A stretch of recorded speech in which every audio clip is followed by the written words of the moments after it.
ದಲಿತ ಸಾಹಿತ್ಯ ಪರಿಷತ್ ರಾಜ್ಯ ಘಟಕದ ವತಿಯಿಂದ 11ನೇ ದಲಿತ ಸಾಹಿತ್ಯ ಸಮ್ಮೇಳನದ ಅಂಗವಾಗಿ ನಗರದ ಬಸವೇಶ್ವರ ವೃತ್ತದಿಂದ ಪಂಡಿತ ಸಿದ್ದರಾಮ ಜಂಬಲ್ದಿನ್ನಿ ರಂಗಮಂದಿರದವರೆಗೆ ಸರ್ವಾಧ್ಯಕ್ಷೆ ಜಯದೇವಿ ಗಾಯಕವಾಡ ಅವರ ಭವ್ಯ ಮೆರವಣಿಗೆ ನಡೆಯಿತು. ಮೆರವಣಿಗೆಗೆ ಮಾಜಿ ಮಹಾಪೌರರಾದ ಶ್ರೀಮತಿ ನರಸಮ್ಮ ನರಸಿಂಹಲು ಮಾಡಗಿರಿ ಚಾಲನೆ ನೀಡಿದರು.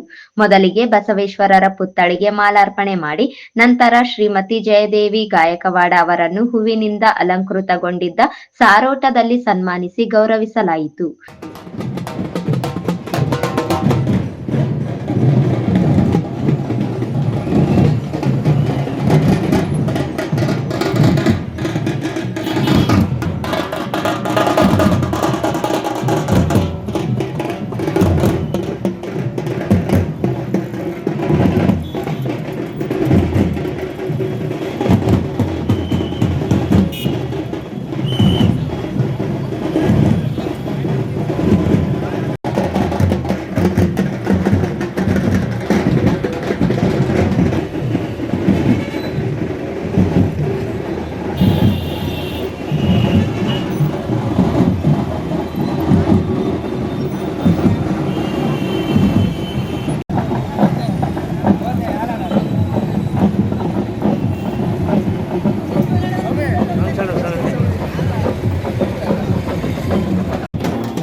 ಬಸವೇಶ್ವರ ವೃತ್ತದಿಂದ ಪ್ರಾರಂಭವಾದ ಮೆರವಣಿಗೆಯಲ್ಲಿ ಡೊಳ್ಳು ಕುಣಿತ, ಗೊಂಬೆಯಾಟ ಹಾಗೂ ಭಾಜಾ ಭಜಂತ್ರಿ ಸಾಥ್ ನೀಡಿದವು.